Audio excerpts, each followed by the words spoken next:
Good evening, good evening, good evening. Praise the Lord, everybody. Welcome to our midweek Gospel Explosion pastoral teaching. Certainly, we thank God for you sharing your time with us on today.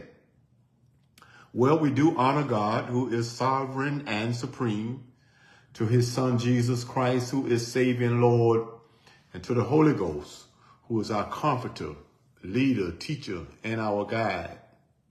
He who leads us in the way of all truth and righteousness.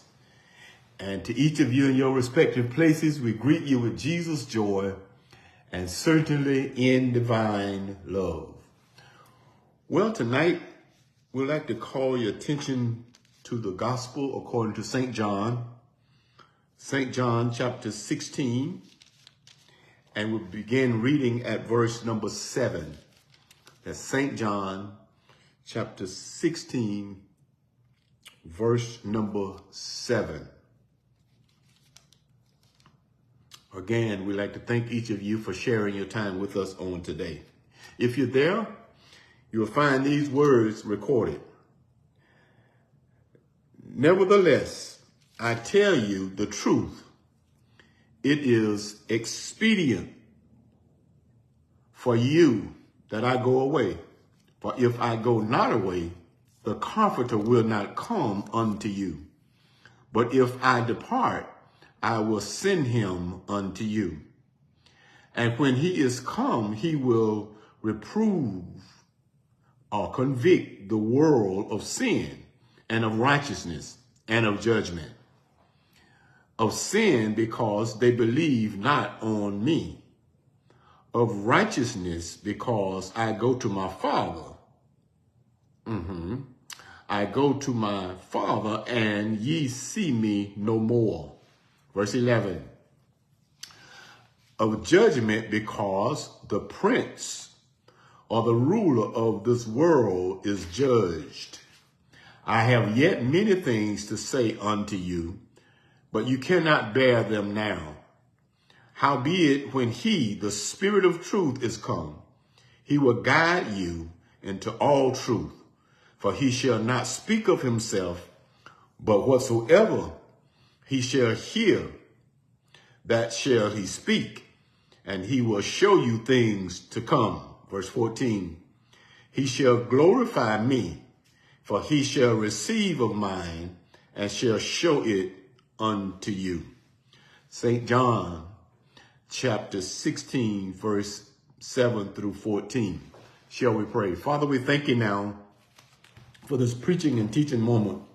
We pray now, God, that you release your power, your presence, your anointing upon this, your vessel, that I may preach and teach with clarity and with power. Anoint each of us the more, that we might receive, believe, receive, explore, apply, and share this word.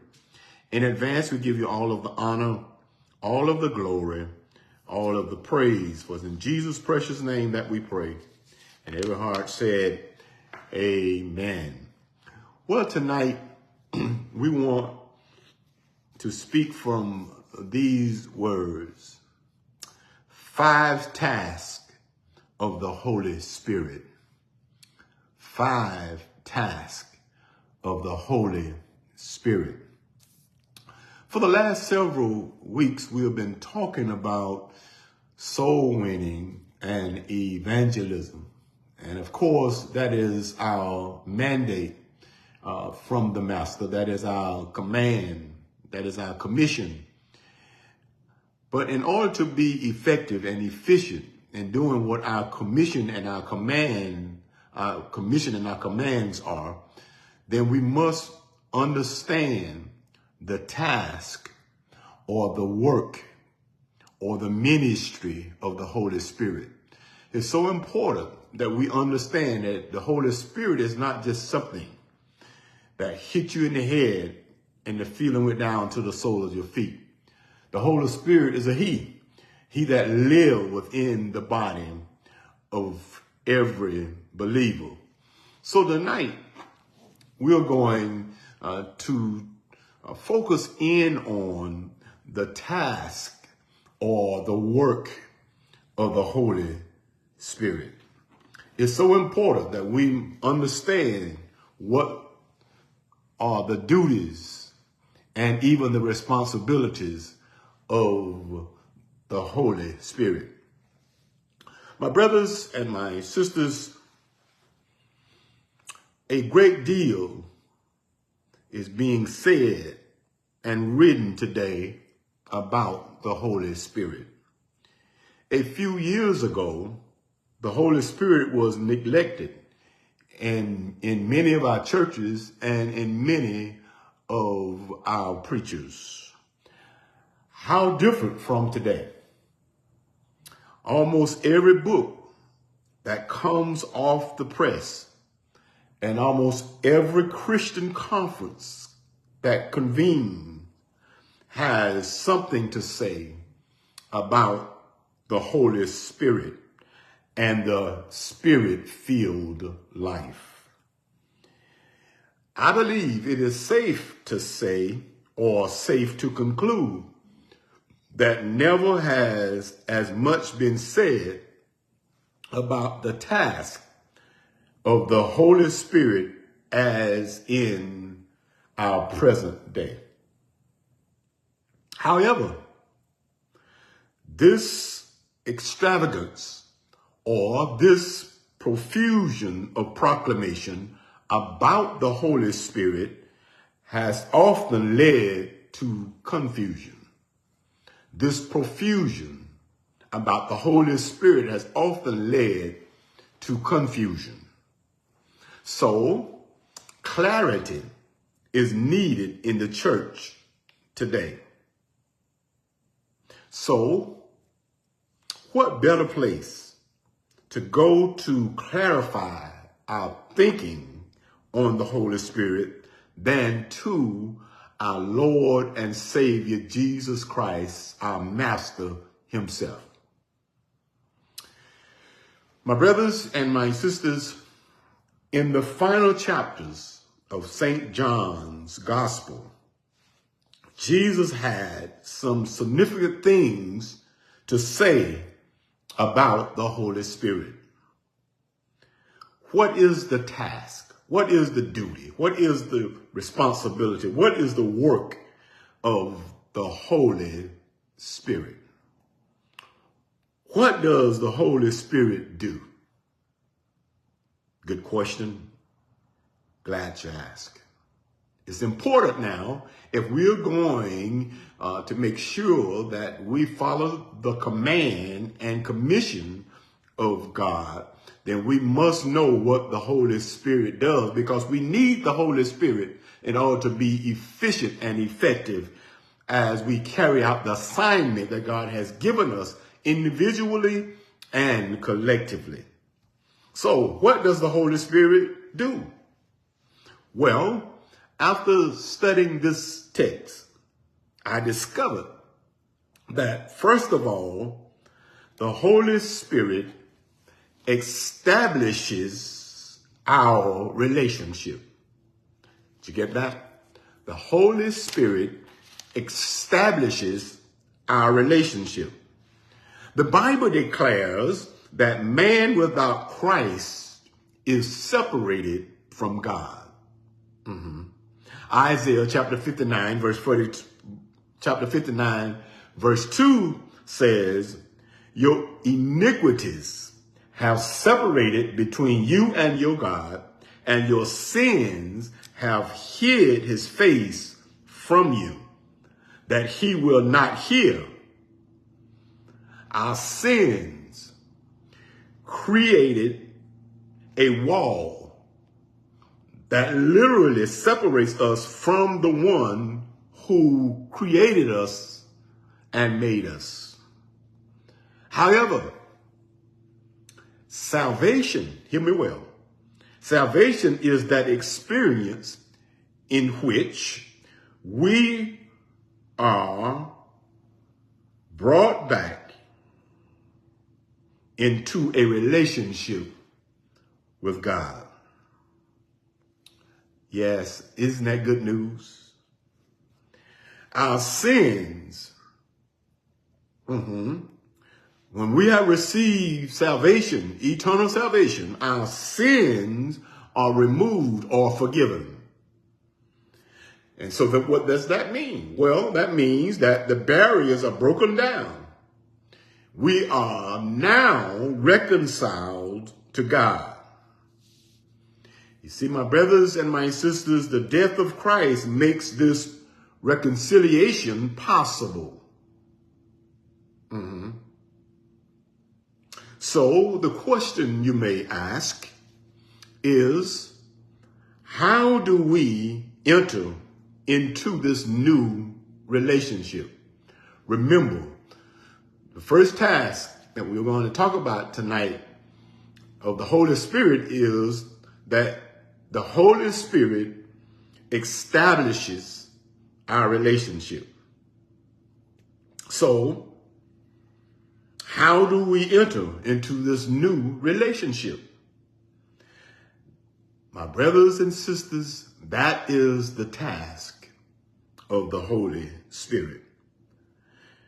This is the impact of what Jesus the Christ told the disciples in our text for tonight. You see, the Holy Spirit convinces us of our need of Christ, and the Holy Spirit draws us to Christ. So the Holy Spirit establishes our relationship with Christ and puts God's stamp of approval on us. Isn't that good news to know that you have been stamped, approved by God? The Holy Spirit puts God's stamp of approval on us. So the first task of the Holy Spirit is the Holy Spirit establishes our relationship. The second task of the Holy Spirit is the Holy Spirit enriches our lives. That's number 2.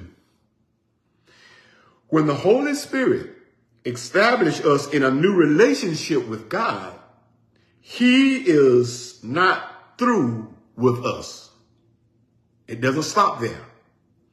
He has only begun He has only begun His work. Jesus said in verse 14 of our text, He shall receive of mine, the Holy Spirit shall receive of mine and shall show it unto you. My brothers and my sisters, hear me well. The Holy Spirit dwells in the life of the believer, dwells in the life of the believer. Why? The Holy Spirit dwells in the life of the believer to help us experience the abundant life Christ provides.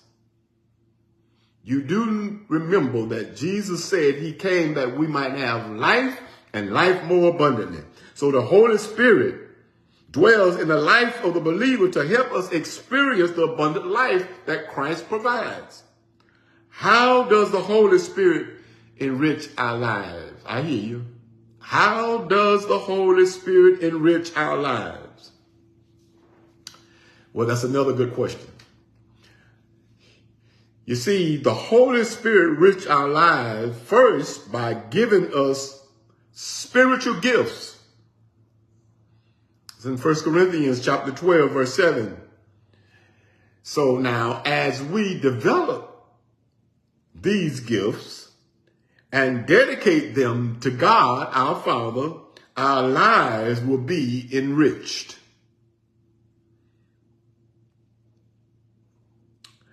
Secondly, the Holy Spirit enriches our lives by producing certain fruit within us. First of all, by giving us gifts. Secondly, by producing fruit within us.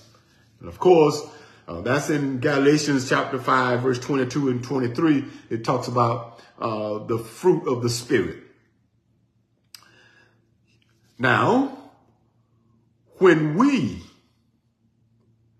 allow the Holy Spirit to fill, control, and dominate our life, we will enjoy this fruit.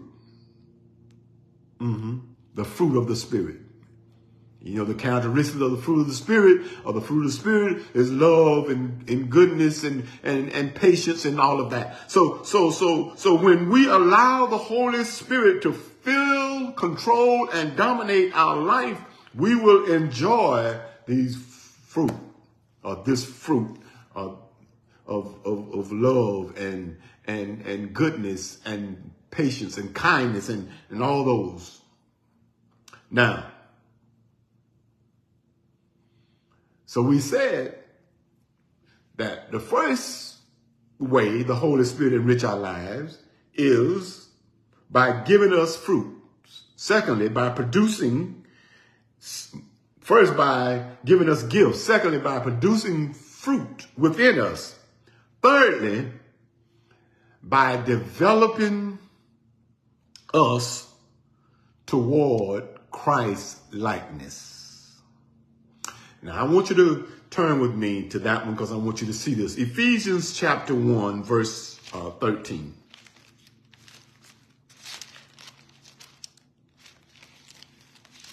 I want you to see this. Ephesians chapter 1, verse 13 and 14. Listen what it says. In whom ye also trusted, after that ye heard the word of truth, the gospel of your salvation, in whom also after that ye believed, ye were sealed with that Holy Spirit of promise, which is the earnest of our inheritance until the redemption of the purchased possession unto the praise of his glory. You see that? The Holy Spirit enriched our lives by developing us toward Christ's likeness. The Holy Spirit helps our new nature win the victory over the old nature, which still resides in us. Did you get that?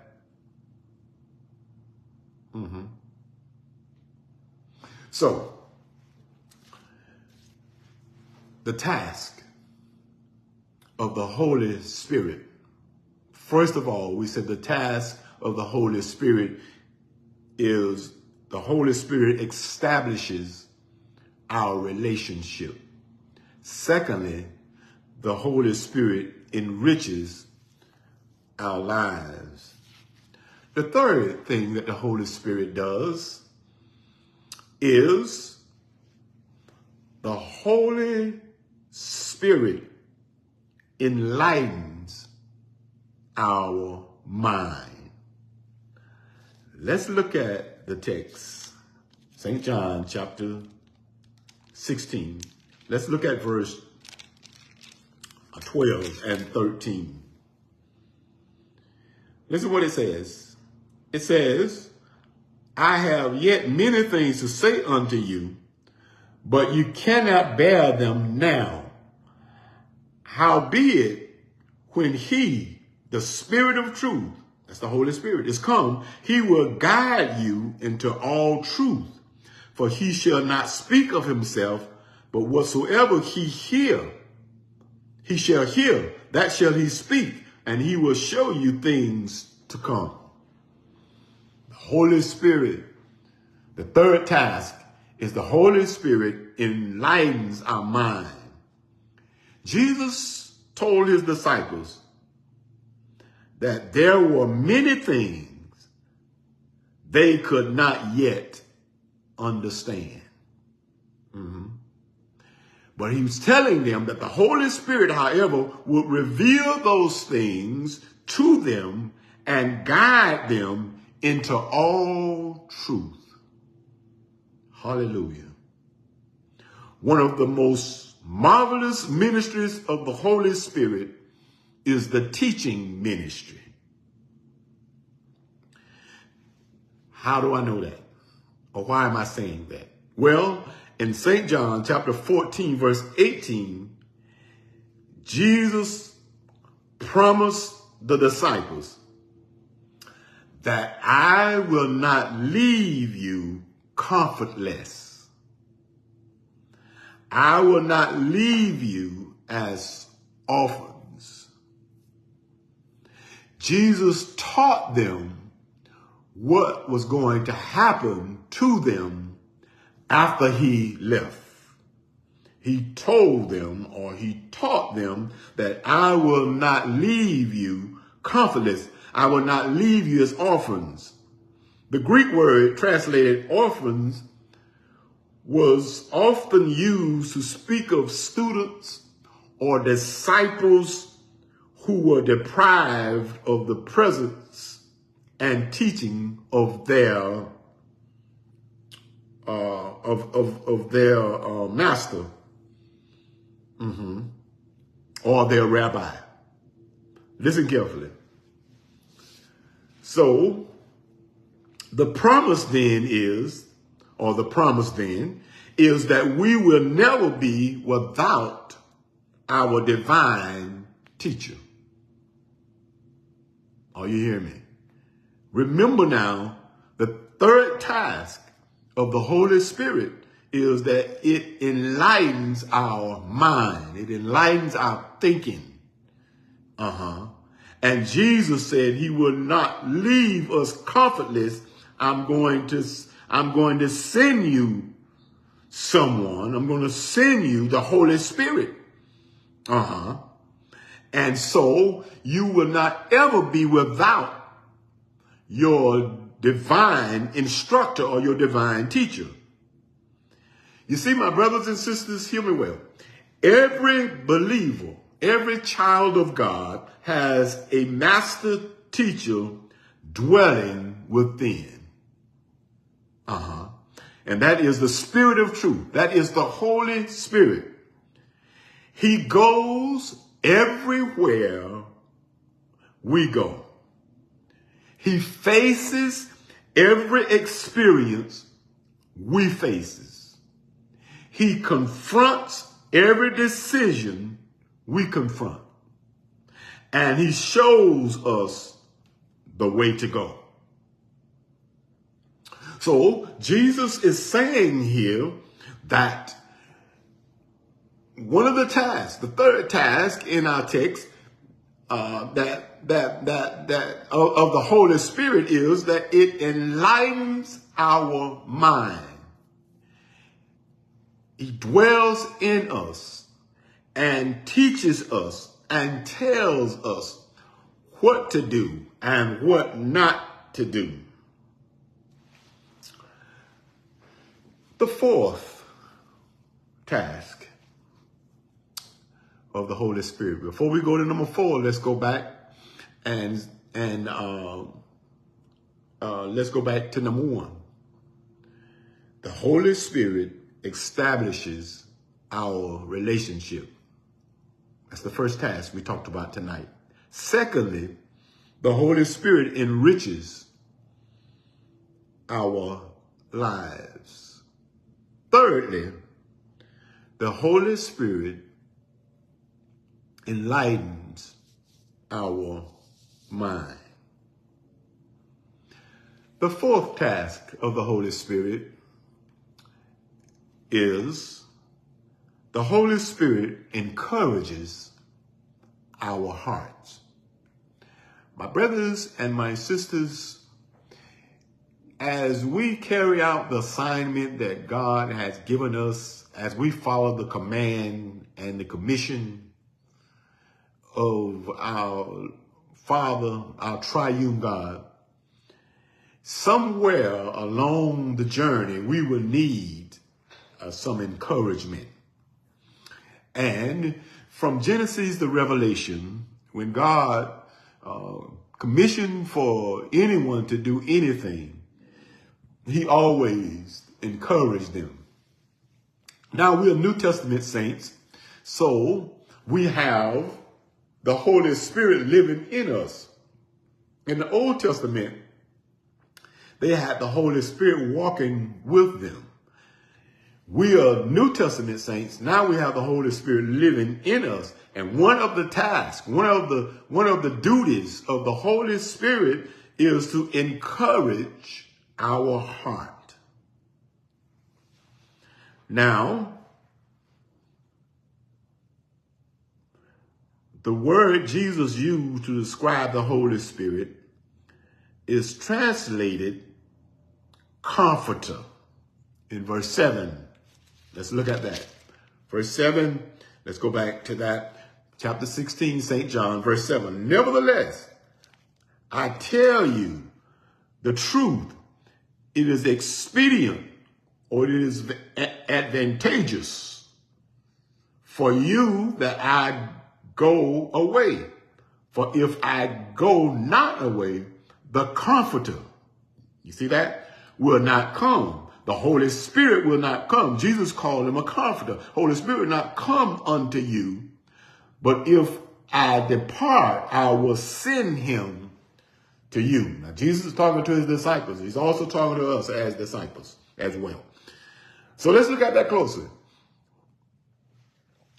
Jesus used the word comforter. And that's recorded in the King James Version, and helper is in the New American Standard. Comforter, helper. In the King James Bible, it is comforter. In the New American Standard Bible, it is helper. Now, let's look and see what this word really means. The word literally means one called alongside to help. Comforter. The Holy Spirit has been called alongside us to help. Now, we know that the Holy Spirit lives in us. Yes, we do that. So my brothers and sisters, Jesus said, I'm going to send you the Comforter. I'm going to send you someone to help you. I'm going to send you a helper. Why? Why was Jesus saying that? Well, Jesus was saying that because he knew the future. And he knew that life gets tough, or life would get tough. And life does get tough sometimes. Everyone either has a problem, live with a problem, or is a problem. We're in there somewhere. Depression and discouragement are familiar companions to us all. Problems and pain and confusions and calamities, part of life. However, Jesus promised us something. The promise of Jesus is that whenever discouragement and depression, confusion or calamities, problems or pain set in, the Holy Spirit is not just with us, but within us. That's what I said a few minutes ago. We know that the Holy Spirit is within us. Now, in the Old Testament, the Holy Spirit walked among or walked with men, or walk with mankind. But in the New Testament, the Holy Spirit lives in us or within us. To do what? To console us, to fill us with courage, to cheer us on, to keep us going, to whatever we need for the Holy Spirit to do is there for us. Its task is to encourage our hearts, because sometimes things get tough and the going get rough. And when we think about it, my brothers and my sisters, no one better to encourage us than the Holy Spirit. So if we're going to be effective and efficient in ministry, if we're going to be soul winners, if we're going to follow the command and commission of our God, our triune God, then we must have within us the Holy Spirit, and we must understand the duty, the task of the Holy Spirit, what the Holy Spirit does while he is within us. So we said we had 5 things to share with you tonight. The first one was the Holy Spirit establishes our relationship. The Holy Spirit, secondly, enriches our life. Thirdly, the Holy Spirit enlightens our mind. Fourthly, the Holy Spirit encourages our heart. Now we're down to the last one. The Holy Spirit, this is number 5. The Holy Spirit empowers our spirit. You do know that our spirit is the most important part of our being. So Jesus is saying to his disciples here, as he gives them 5 tasks, 5 duties of the Holy Spirit. He says that the Holy Spirit empowers our spirit. Now let's go to Acts chapter 1, verse 8. And we just got through teaching from that on last week when we talked about what do we do next? And it tells us in Acts chapter 1, verse 8. So let's go back to Acts chapter 1, verse 8, because it's going to all tie in together. Because, see, if we're going to do what God has called us to do, then we can't do it without the Holy Spirit. So before Jesus went back to his Father, he told his disciples, he gave them his last instructions in Acts chapter number 1, verse 8. And you know it. All right, but let's look at it. But ye shall receive power after that the Holy Ghost is come upon you, and you shall be witnesses in those different places. But I'm going to send him to you. And you shall and after he come, you shall receive power. Then you can go. Then you can win the lost at any cost. Then you can share the good news of Jesus Christ. But you need the Holy Spirit, because the Holy Spirit will empower our spirit. He says, but ye shall receive what? Power. You shall receive power after the Holy Ghost comes upon you. So in this scripture, Acts chapter 1, verse 8, Jesus commanded his disciples to go into Jerusalem and wait for the Holy Spirit to come. So attached to the command was a promise. He told them to go wait, but then he gave them a promise. He says, you shall receive power when the Holy Ghost has come upon you. Now, this power was fulfilled on the day of Pentecost, or at Pentecost. Acts chapter 4, verse 31. So let's go there for a minute, because I want you to get it on. Acts chapter 4, verse 31.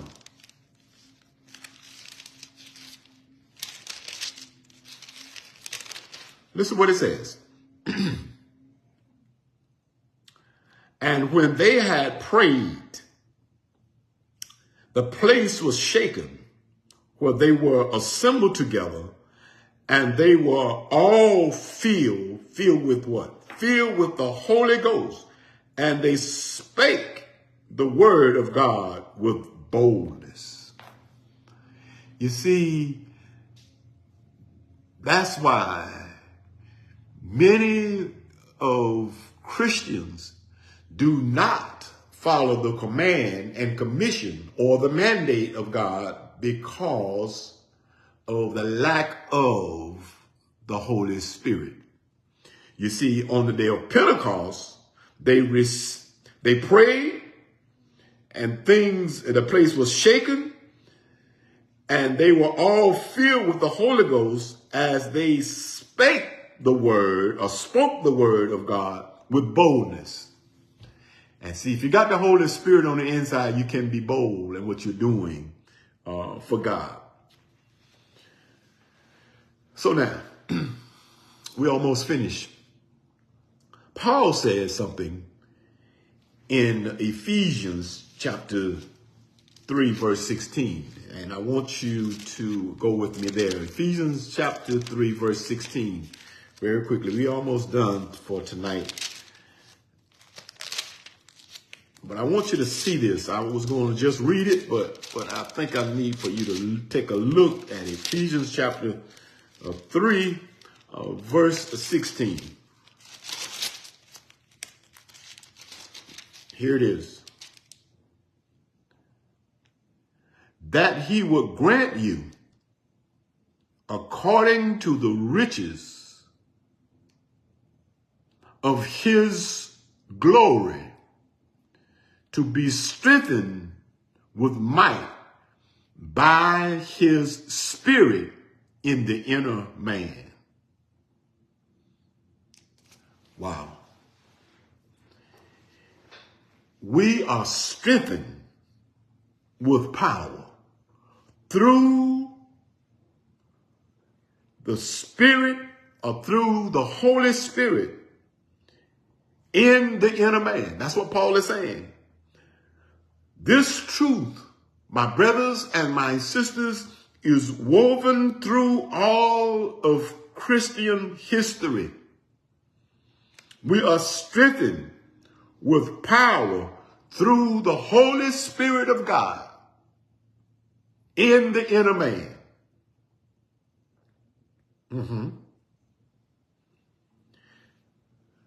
Listen carefully.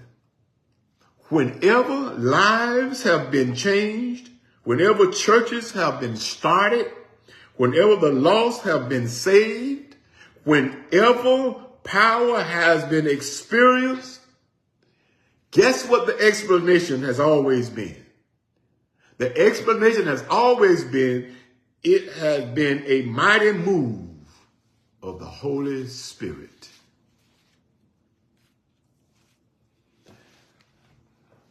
If you don't believe it, look back at your personal life. Look back at your personal history, and you will discover the same truth. Those moments of real power, those moments of real power in our lives came when we waited upon, yielded to, and were controlled by God's Holy Spirit. Are you hearing me? My brothers and my sisters, the Holy Spirit empowers us with supernatural strength. The Holy Spirit enabling us to put into practice the things that Jesus taught us. The Holy Spirit, y'all do know him, don't you? The Holy Spirit is the master. He is what I call the master musician who wants to play on our lives and bring from our lives all the melodies and symphonies which God has planted within us.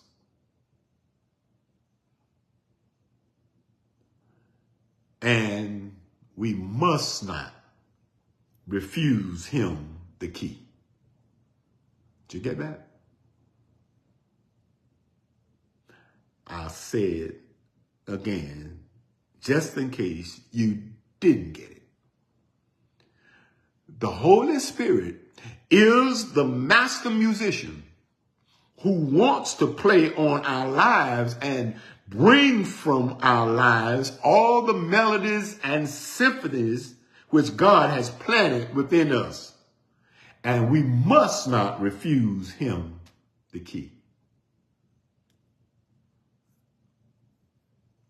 We must not refuse the Holy Spirit the opportunity to work within us,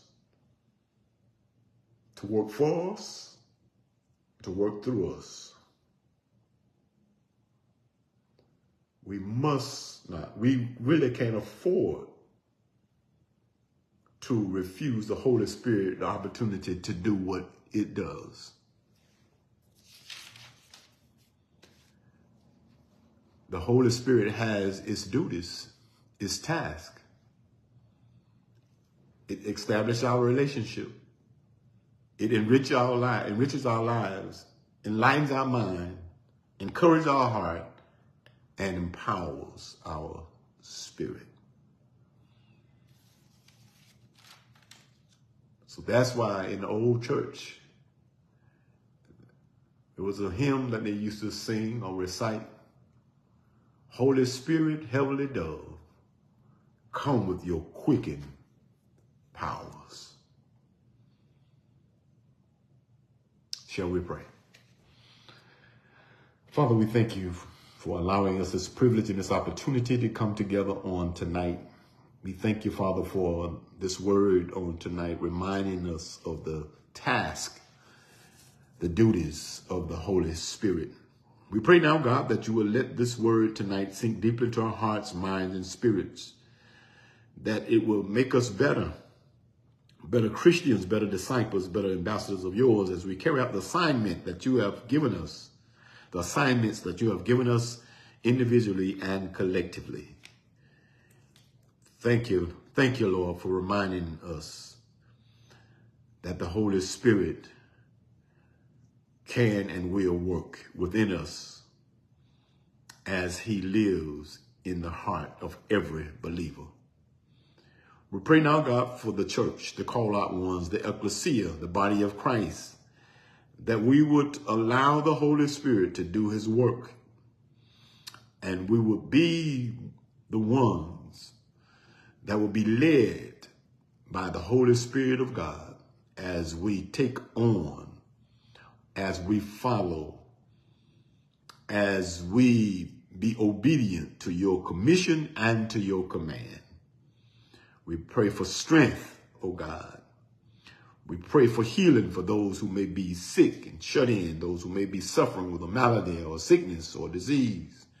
For we realize and we know that you are a doctor that can heal all manner of diseases. We know that you are a lawyer that can win every case. So we pray for those who may be struggling, may be in pain. We thank you, Lord, that we can approach the throne of grace and we can find help in the time of trouble, in the time of need. We pray for those who may have backslidden, may have walked away from your presence. We pray that they will make a return to a restoration, God. We pray for those who may not have ever experienced salvation through Jesus Christ, our Lord.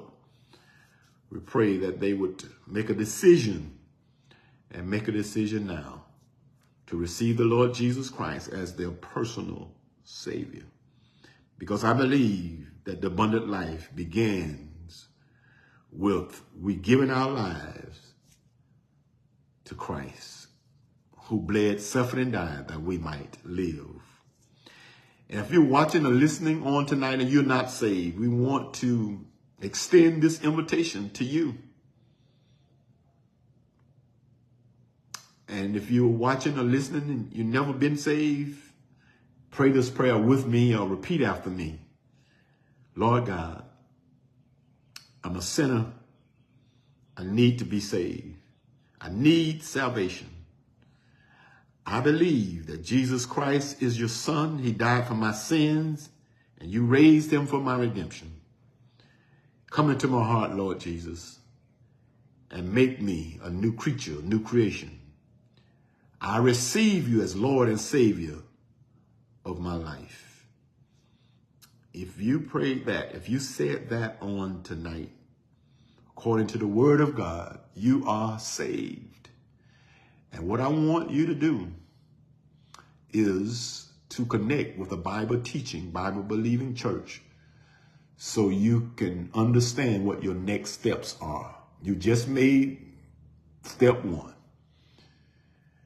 But if you want to make more steps and receive all the abundance of life through Jesus Christ our Lord, then I want you to connect. I will encourage you to connect with a Bible believing, Bible teaching church so someone will help you along the way. And of course, if you need our church, please call us. That's Innovation Baptist Church, 850-575-0818. Or you can log on to our website, innovationbaptistchurch.org, and someone will help you with your next steps. Well, my brothers and sisters, thank you so much for watching on tonight. We would see you again on Sunday morning at the 9:30 a.m. hour. You can visit us again on Facebook Live, or you can come to the sanctuary. We're there, 2150 Bellevue Way in the capital city of Florida, Tallahassee, 9:30 a.m. for our Sunday morning worship experience. If you need a replay of this message, please log on to our website. You can get the replay. You can share with someone else that you think may need this word. Until Sunday, stay safe, stay strong, and be blessed. Certainly is my prayer.